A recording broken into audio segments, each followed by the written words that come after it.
bonjour à tous ceux que je vais saluer, bonjour à ceux qui écoutent sur la vidéo. Seigneur, je veux te bénir et te louer, c'est vrai, tu es descendu, mais tu es aussi ressuscité. Merci Seigneur pour cette grâce que nous avons de te connaître. Merci parce que ce matin, tu veux encore nous parler par ta parole. Seigneur, ta parole ne revient pas sans avoir fait ton effet dans nos cœurs, que ce matin, nous puissions vraiment ouvrir nos cœurs pour la recevoir et qu'elle tombe dans la bonne terre. Au nom de Jésus, Amen. Donc, mon mari a déjà vendu la mèche, choses visibles et invisibles. Donc, souvent, on entend dire des personnes qui disent « Moi, je ne crois que ce que je vois ». Cette phrase fait partie des choses les plus illogiques que l'on puisse déclarer. Car parce qu'il y a des choses invisibles à l'œil nu dont dépend notre vie. L'air, par exemple, que vous respirez, vous ne le voyez pas. Il y a aussi des tas de petits virus qui ne se voient pas à l'œil nu, mais qui peuvent tuer un homme en un jour. Et je ne vous remémore pas la période du Covid. C'est pourquoi la parole de Dieu nous encourage à raisonner différemment et à bâtir notre vie sur le principe inverse. Croire avant de voir, croire malgré ce qu'on ne voit pas ou ce qu'on ne voit pas encore, au lieu de voir pour croire.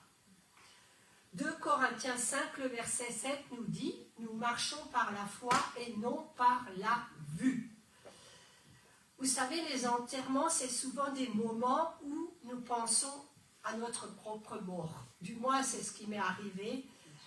Et les questions que je me posais me disaient, où est ton espérance? Est-ce que ton espérance, surtout à l'enterrement de mon père, voilà, est-ce que ton espérance est vraiment en Dieu? Est-ce que tu es vraiment sauvé? Voici donc vraiment les pensées qui occupaient mon esprit. Et combien notre vie, elle est courte et passagère sur cette terre, mais le Seigneur nous donne à nous, ses disciples, d'incroyables promesses. Si vous lui appartenez, vous avez déjà la vie éternelle. C'est quelque chose qu'on ne peut pas imaginer, enfin, comment je veux dire, on ne peut pas le toucher, la vie éternelle. Mais il faut vraiment croire que quand vous avez donné votre cœur au Seigneur, que vous avez la vie éternelle. Notre espérance est de croire qu'après que nous aurons vécu cette vie pour Jésus, bien sûr, nous serons comme lui et vivrons avec lui éternellement. Cela exige de nous que nous ne soyons pas focalisés sur les choses terrestres, visibles, mais que nous ayons nos regards fixés sur les lieux célestes vers les choses invisibles. Et ce matin, ma prière pour chacun de vous, c'est Éphésiens 1, verset 18. Oui, Éphésiens 1, verset 18. Qu'il illumine les yeux de votre cœur, pour que vous sachiez quelle est l'espérance qui s'attache à son appel, quelle est la richesse de la gloire de son héritage qu'il réserve aux saints. Gloire à Dieu, Seigneur, nous avons un héritage en toi. 2 Corinthiens 4, le verset 17 et 18 nous dit, donc je vais le chercher.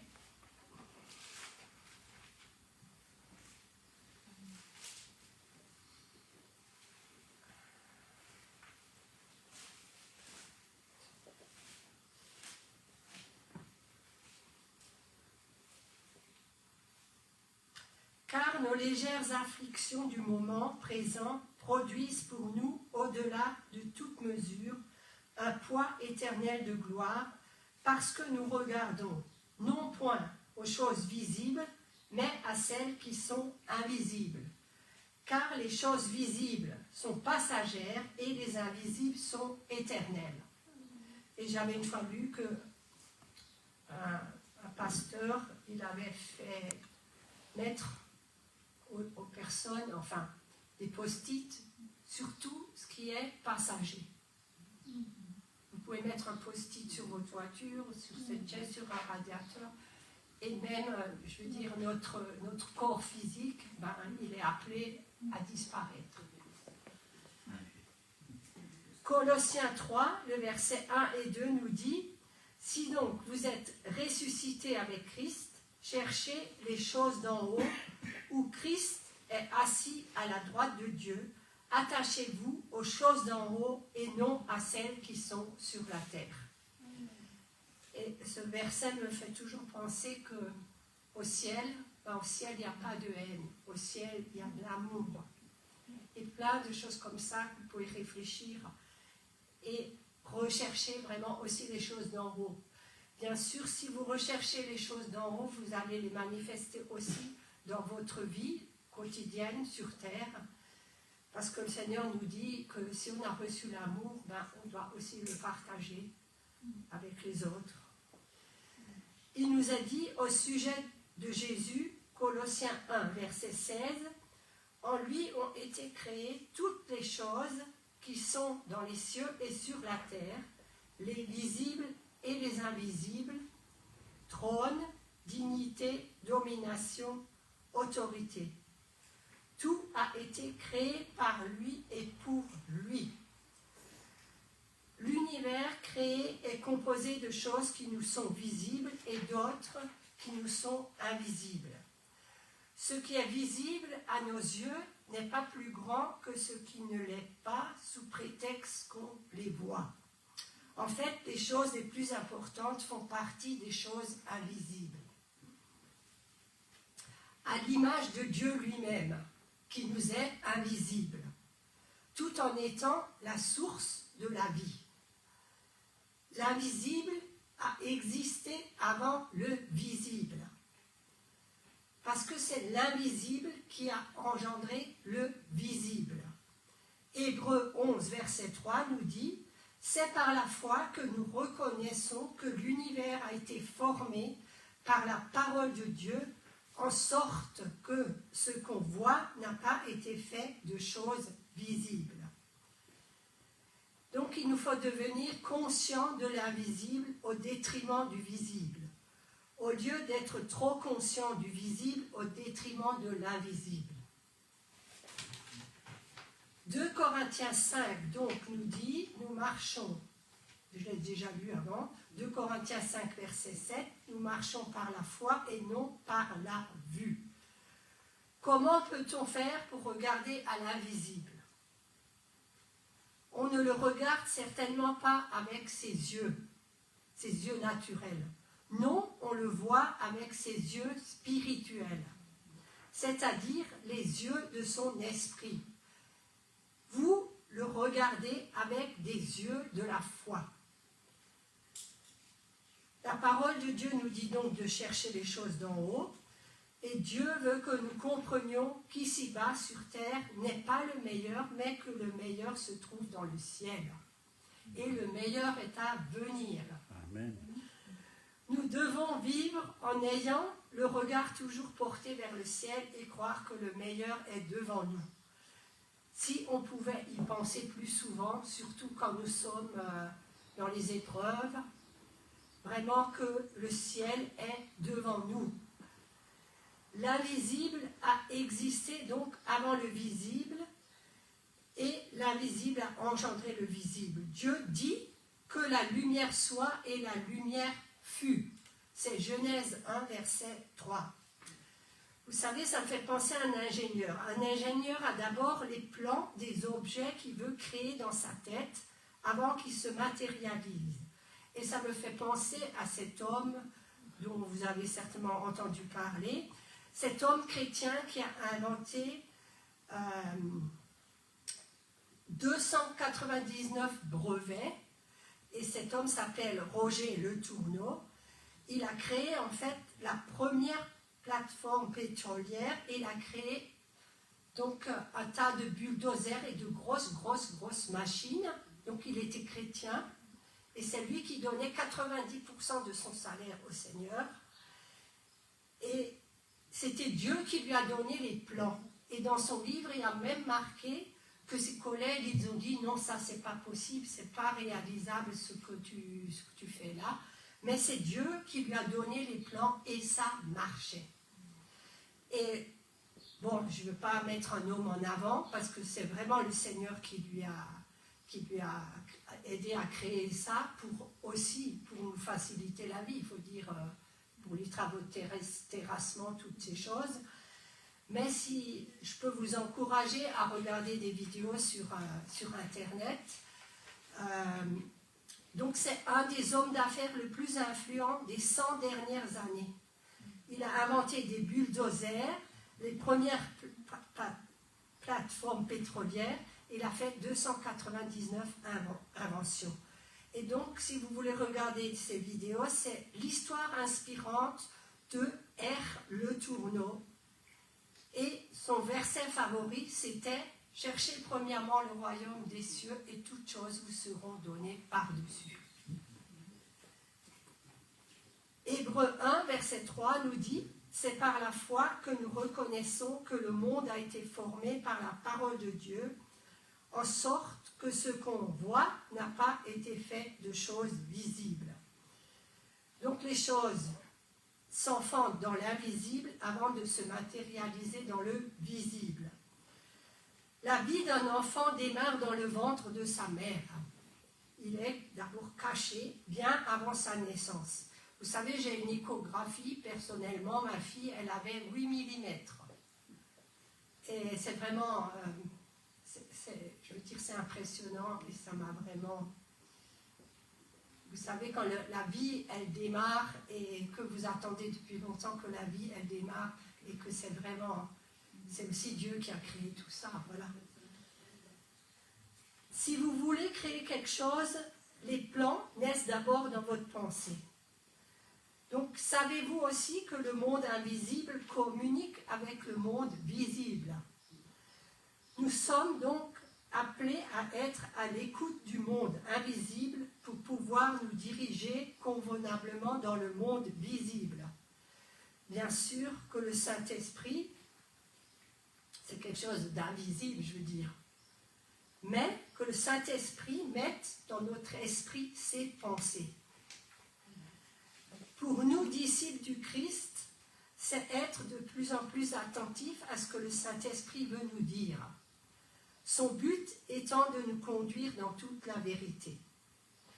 C'est être à l'écoute du bon berger dont les brebis entendent et connaissent la voix pour être conduits dans de verts pâturages. Ces pâturages respirant la paix et la tranquillité. Et ça, vous savez, ça m'est une fois arrivé quand j'étais à la Convention en 1983 à Chalon-sur-Saône. On avait beaucoup parlé aussi du psaume 23, le verset 1 et 2 qui dit « L'Éternel est mon berger, je ne manquerai de rien. Il me fait reposer dans de verts pâturages et il me dirige près des eaux paisibles. » En 83, j'étais jeune convertie. Et donc je revenais avec ma sœur de Chalon-sur-Saône d'une grande convention et sur l'autoroute, qu'est-ce qui m'arrive? Je tombe en panne. Et vous savez, c'était quelque chose de très difficile parce que c'était mon premier voyage avec ma voiture à plus de 200 km. Et vraiment, je me rappelle que j'étais vraiment revenue de cette convention. Vous savez, on est tout feu et flamme quand je suis revenue et que j'avais ce verset qui me conduit dans de verts pâturages. Mais pour moi, les verts pâturages, ça voulait aussi dire vraiment la paix. Et alors, je suis tombée en panne, on m'a dépanné, mais il fallait que je me prenne un hôtel avec ma sœur. Et effectivement, le Seigneur m'a conduit des choses invisibles dans les choses visibles. Et autour de l'hôtel, il y avait un pré magnifique. Et vraiment, j'ai senti que malgré ce qui m'est arrivé, que Dieu me donnait la paix. Et je crois que c'est même une des première fois que dans une grande épreuve, parce que pour moi à l'époque c'était une grande épreuve, j'ai expérimenté la paix du Seigneur.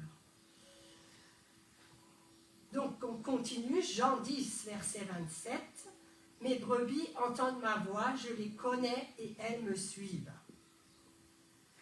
Jean 16, verset 3, « J'ai encore d'autres brebis qui ne sont pas dans cette bergerie.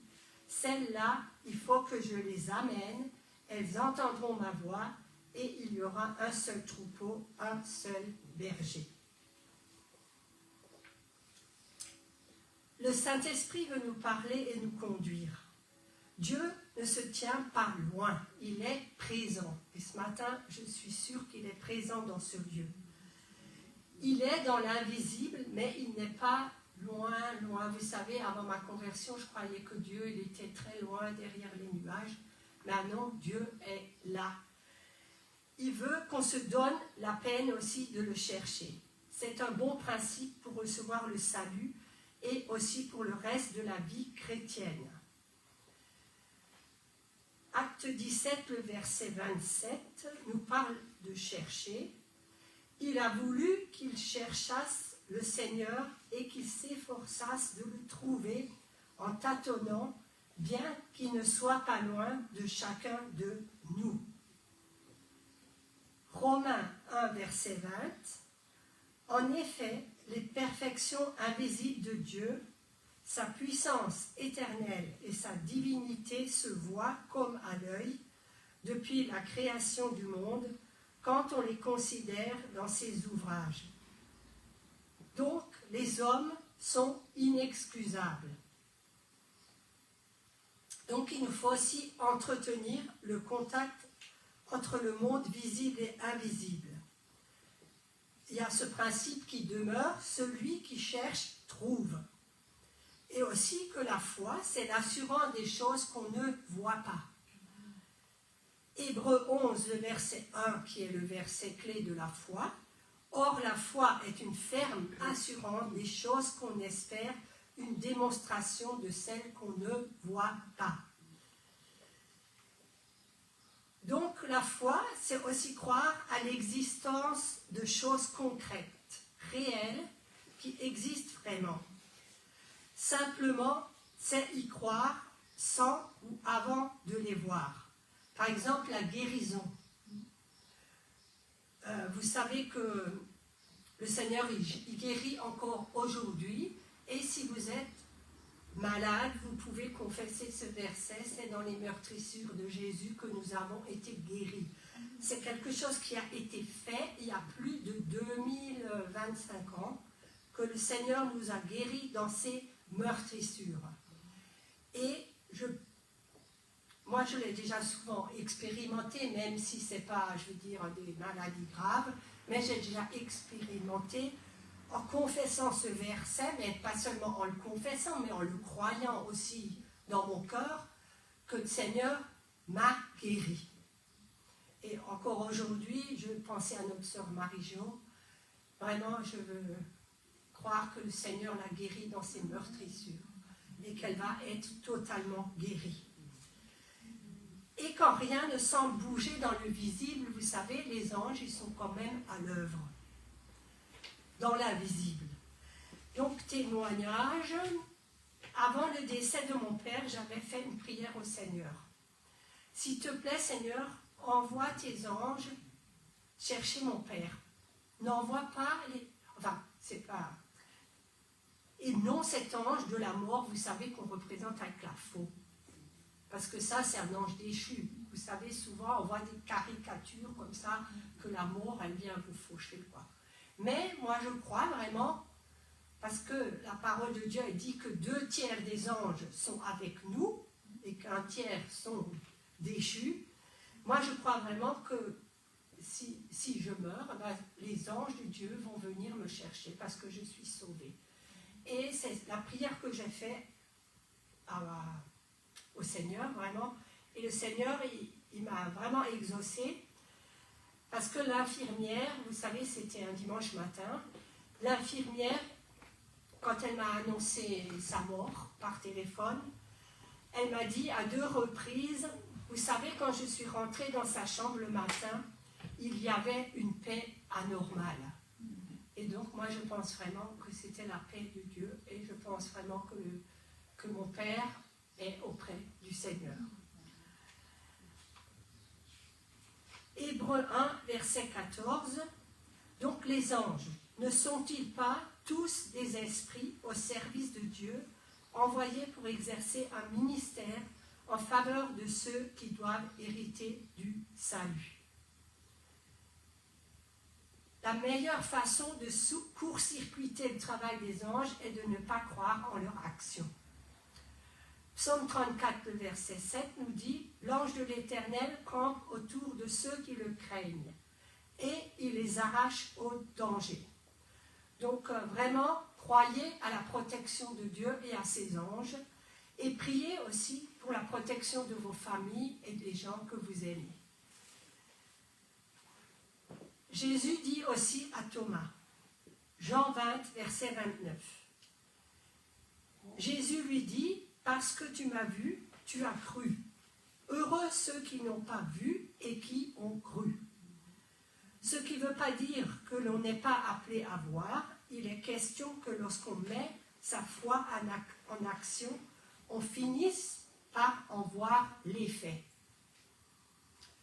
Marc 11, verset 23, « Je vous le dis en vérité, si quelqu'un dit à cette montagne, « ôte-toi de là et jette-toi dans la mer », et s'il ne doute point en son cœur, mais croit que ce qu'il dit arrive, il le verra s'accomplir. » Simplement avec Dieu, on commence par croire et on voit ensuite.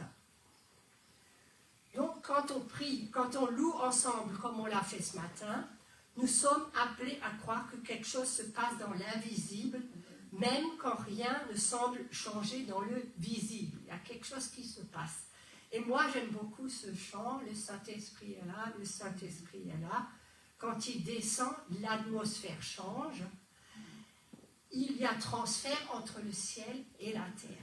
Et je ne sais pas pourquoi j'aime ce chant, mais je crois vraiment que ces paroles, c'est quelque chose qui se passe dans le spirituel. Bien sûr, quelque chose de bon, hein, pas quelque chose de mauvais. Nous sommes ici tous appelés à voir donc avec nos yeux sur l'invisible. Au lieu de trop considérer le visible, parce que le visible, c'est quelque chose qui est que passager. 2 Corinthiens 4, versets 17 et 18, nous dit « Car nos légères afflictions du moment présent produisent pour nous, au-delà de toute mesure, un poids éternel de gloire, parce que nous regardons, non point aux choses visibles, mais à celles qui sont invisibles. Car les choses visibles sont passagères et les invisibles sont éternelles. » Il y a même un domaine qui échappe complètement à la vue. C'est le domaine, par exemple, moral, des sentiments, des émotions. Et que dire des choses spirituelles, des choses célestes et divines. Vous savez que Dieu est esprit et Dieu se révèle lui-même par son esprit. Personne ne connaît les choses de Dieu si ce n'est par l'esprit de Dieu. Et ceux qui ont reçu l'esprit de Dieu. C'est 1 Corinthiens 2, le verset 11 à 14. Le croyant, c'est quelqu'un qui perçoit ces choses par la foi. Celui qui ne croit que ce qu'il voit, touche ou explique, ne pourra jamais entrer dans le domaine spirituel. Et une devise de Smith Wigglesworth, c'est « Je ne suis pas influencé parce que je vois, je ne suis pas influencé parce que je ressens, je suis influencé uniquement par ce que je crois. » Donc moi, ça j'aime bien, je suis influencé uniquement parce que je crois. Même, par exemple, si je suis malade et j'ai une douleur, eh ben, je crois que le Seigneur Jésus peut me guérir. Les choses visibles sont passagères, votre voiture, votre maison, votre argent, et tout cela est passager, et tout cela appartient à Dieu. Ce qui est aujourd'hui ne sera peut-être plus demain, et ce qui n'est pas aujourd'hui sera peut-être demain. Tu pleures aujourd'hui, ah ben demain tu riras peut-être. D'autres rient aujourd'hui et se moquent, mais pleureront peut-être demain. C'est pourquoi nous devons toujours nous coucher en nous attendant à des lendemains meilleurs. Nous lever en nous attendant à ce que tout soit chamboulé dans le bon sens et ne pas accepter d'être fataliste et pessimiste. Amen. La solution à tous nos problèmes existe déjà dans l'invisible.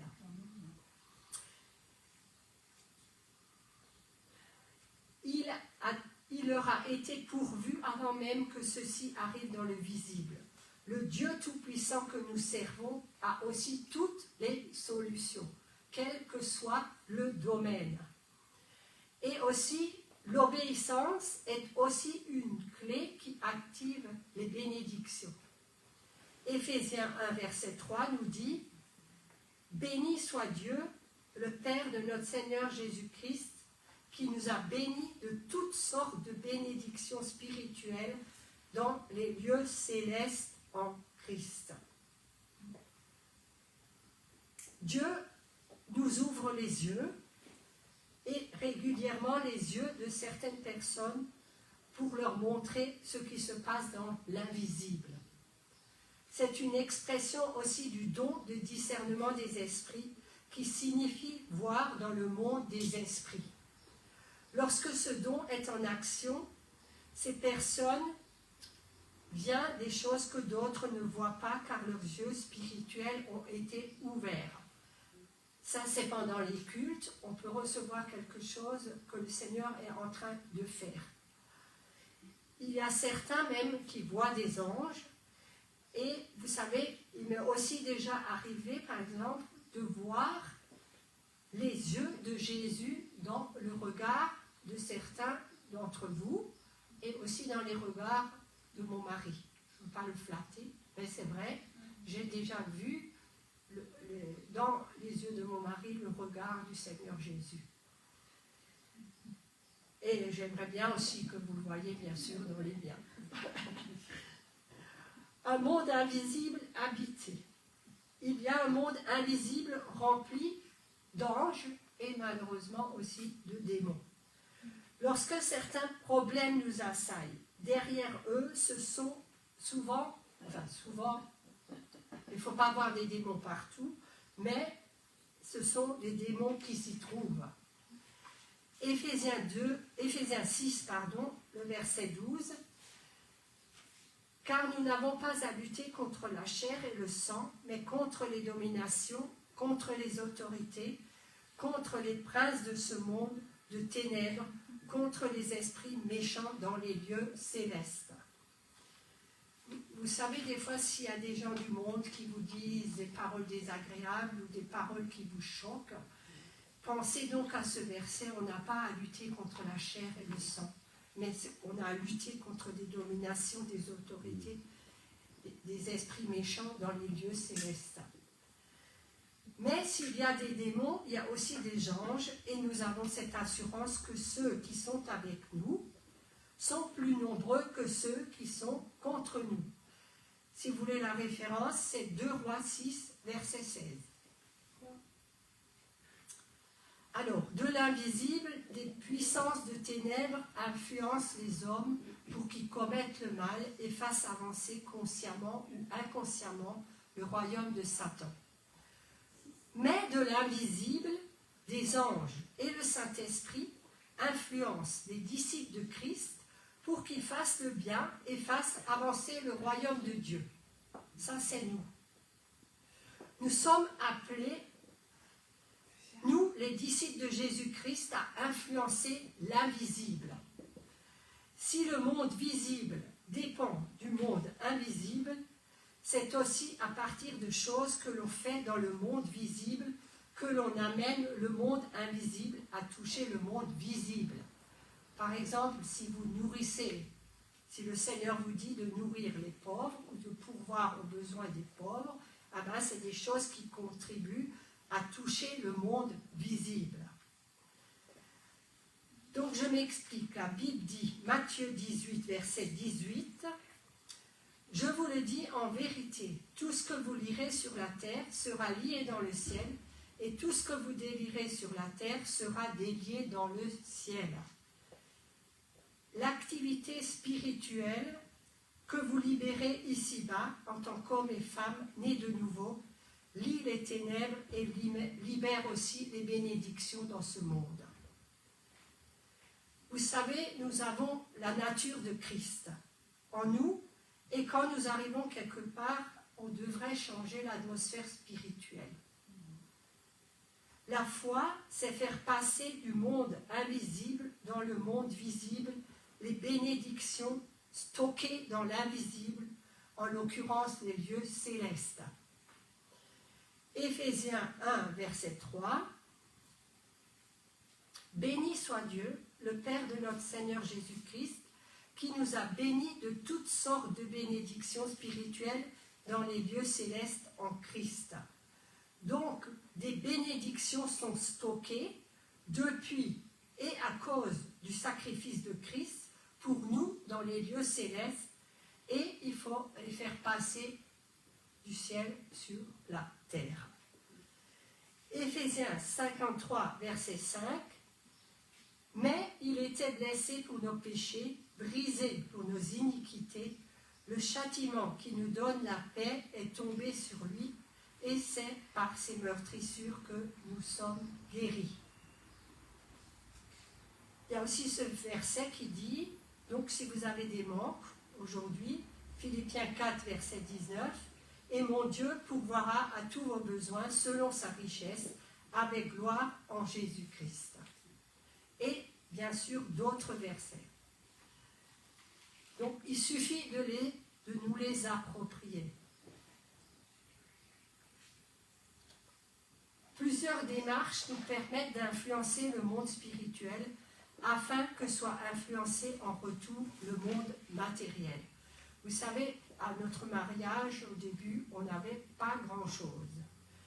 Eh bien, nous avons cru que Dieu pourvoira à tous nos besoins et nous avons appelé les choses dans la prière et les choses se sont manifestées comme un appartement, un frigo, des meubles, et nous avons vraiment expérimenté la bonté de Dieu. Je vous dis ça parce que mon mari ne touchait,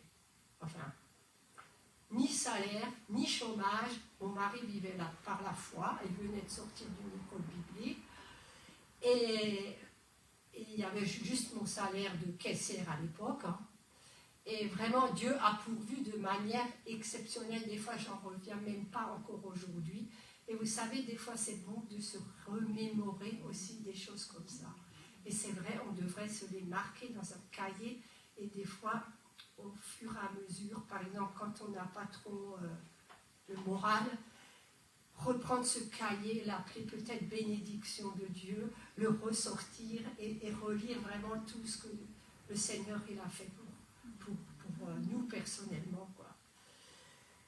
Donc nous sommes appelés à influencer l'invisible par des actes de foi. Quand vous priez, vous appelez aussi, bien sûr des prières de foi, vous appelez des choses à la vie. Mais vous pouvez aussi, par exemple, quand vous priez, vous pouvez prier pour vos voisins et vous savez que c'est dans la volonté de Dieu qu'on prie les uns pour les autres, et ainsi nous appelons les gens aussi à la repentance. Parce que c'est la repentance qui amène les gens à Christ. Des actes prophétiques libèrent aussi la puissance de Dieu dans le monde invisible. Je vais vous donner un exemple, parce que des fois on a un peu de mal avec ça, avec le prophétique. Donc je vais vous donner un exemple dans la parole de Dieu, c'est dans 2 Rois 13, versets 1 à 19. Je ne vais pas vous lire les détails, mais je vous le résume. Donc le prophète Élisée dit encore, « Prends les flèches. » Et il les prit. Élisée dit au roi d'Israël, « Frappe contre terre. » Et il frappa 3 fois et s'arrêta. Le prophète Élisée dit au roi de prendre un arc, des flèches et de taper contre terre afin de battre ses ennemis. Le roi se dit, « On me dit de taper, je tape. » Et il frappa le sol seulement 3 fois. Et le prophète, il s'irrita contre lui et lui dit que s'il avait frappé 5 ou 6 fois, c'est-à-dire avec plus de conviction, il aurait vaincu totalement ses ennemis, mais que maintenant il n'allait que les vaincre que 3 fois. Qu'est-ce que frapper le sol avait à voir avec la victoire sur les ennemis? C'est un acte de foi qui a libéré des mouvements dans le monde invisible et des choses se libèrent à leur tour sur le monde invisible. Ce qui peut paraître enfantin dans le monde visible, fait sous l'inspiration du Saint-Esprit, libère des mouvements de troupes spirituelles dans l'invisible, c'est-à-dire les anges. Et là aussi, j'ai un témoignage à vous donner. Vous savez ce que c'est un chauffard, je vais vous l'expliquer, pour ceux qui ne savent pas. C'est l'instrument de musique à vent le plus vieux du monde. Il est fabriqué uniquement avec une corne de bélier ou d'un animal cachère. Il est le symbole du bélier sacrifié par Abraham à la place de son fils Isaac. Il a notamment été utilisé par les Hébreux contre les murailles de Jéricho lors de la conquête du pays de Canaan par Josué. Et vous savez qu'ici, souvent, on joue du chauffard et que c'est un acte prophétique quand on joue du chauffard. Alors notre fille, elle prenait des cours de musique et elle avait besoin qu'on lui achète une clarinette. Et auparavant, je la louais mensuellement et je pouvais déduire les frais si j'en achetais une nouvelle. Donc on est allé au magasin et nous avons choisi une clarinette. Seulement, celle-là, elle était en promo, la clarinette. Et le gars, il me dit, écoutez, je ne peux pas déduire les frais de location, qui représentaient quand même une certaine somme, parce que je l'avais louée au moins 18 mois. Et c'est ce que le vendeur nous a dit. Bon, alors j'ai dit, je la prends quand même, quoi, puisqu'il lui fallait, elle était en promo. Et cela représentait vraiment une bonne somme, et nous n'avions pas vraiment aussi programmé cette somme dans notre budget. Et mon mari, il était resté à la maison, et il venait justement de recevoir un chauffard que quelqu'un lui avait offert. Et il attendait donc que le facteur lui emmène.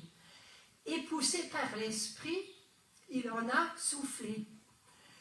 Et cela, c'était au même moment où j'étais allée à la caisse du magasin. Et d'un coup, le gars, il se tourne et il nous dit, écoutez, finalement, je vous déduis quand même les locations. Et alors, on l'a eu à un prix, défiant toute concurrence, quoi. Et vraiment, parce que quand on est rentré, c'est Paul, il m'a raconté ça, quoi. Et c'est aussi une expérience que je ne vais jamais oublier. On peut donc aussi libérer la puissance du Saint-Esprit par des sons. Voilà, des sons, le chauffard des sons. Sous forme aussi, on peut libérer la puissance du Saint-Esprit par des paroles prononcées dans le visible qui déclenchent des choses dans l'invisible. Vous savez que la puissance de nos paroles, ça peut tuer quelqu'un. Donc, attention à vos paroles. Jésus chassait lui aussi les démons par sa parole. Jésus a maudit le figuier. Il a aussi commandé à la tempête de cesser. Mais vous avez Jésus dans votre cœur, vous pouvez aussi commander à une tempête, quelle qu'elle soit dans vos vies, à prononcer des paroles de foi dans l'invisible, et sachez que Dieu est avec vous et que ça va, vos prières que vous allez prononcer, elles vont être exaucées. Donc la Bible nous dit d'appeler aussi les choses qui ne sont pas visibles, entre parenthèses, comme si elles étaient. Romains 4, verset 17. Et vous savez, on entend souvent dire « l'ennemi m'attaque ». Mais j'aimerais dire à ces bien-aimés que Jésus, le Tout-Puissant, nous a donné autorité. Ordonnons avec conviction aux esprits mauvais de partir au nom de Jésus-Christ. On peut le faire aussi sous forme de chant de louange. Quand ça ne va pas, essayez de louer le Seigneur. Je sais, c'est pas facile, mais essayez de louer le Seigneur et ça marche. La Bible dit que par les louanges qui sortent de nos bouches, les puissances des ténèbres sont liées. Psaume 149, versets 6 à 8. Que les louanges de Dieu soient dans leur bouche et le glaive à deux tranchants dans leurs mains pour exercer la vengeance sur les nations, pour châtier les peuples, pour lier leurs rois avec des chaînes et leurs grands avec des ceps de fer. Psaume 147, le verset 5. Dieu monte au milieu des cris de triomphe. L'Éternel s'avance au son de la trompette. C'est marqué dans la parole que Dieu monte au milieu des cris de triomphe. Je pense toujours aux footballeurs, je me dis, eux, ils sont libres, ils crient, mais nous, on a aussi de temps en temps le droit de crier et de crier la victoire de Jésus sur la croix. Et ce verset nous dit aussi que Dieu monte, c'est-à-dire qu'il veut prendre plus de place au milieu de nous. Au milieu des cris de triomphe, c'est-à-dire au milieu de l'expression de foi, du triomphe libéré par des cris. Par exemple, on avait aussi à cette convention, un pasteur, il disait toujours, il introduisait ses messages, encore un jour de victoire. Et maintenant, je vous invite à changer le cours des choses. Ne vous laissez pas impressionner par le monde invisible. Jésus est vainqueur de l'enfer. Tout pouvoir lui a été donné dans le ciel et sur la terre. Et n'oublions pas que nous sommes assis ensemble avec lui dans les lieux célestes, au-dessus de toute domination et autorité. Et voilà, j'ai écouté cette semaine un message, comment prêcher. Et le frère, il disait, il fallait toujours prêcher, terminer son message par une mise en pratique. Donc, je vous invite vraiment à essayer au cours de cette semaine de mettre ce message en pratique. Et vraiment, croyons que nous allons produire des changements. Et faisons bouger les choses par une attitude de foi, par des paroles et des actes de foi. Et pour terminer ce message, j'ai envie de vous faire lever, enfin j'ai pas envie, j'aimerais que vous leviez et que nous disions encore un jour de victoire. Et que nous crions tous ensemble encore un jour de victoire. Encore un jour de victoire. Encore un jour de victoire. Wow!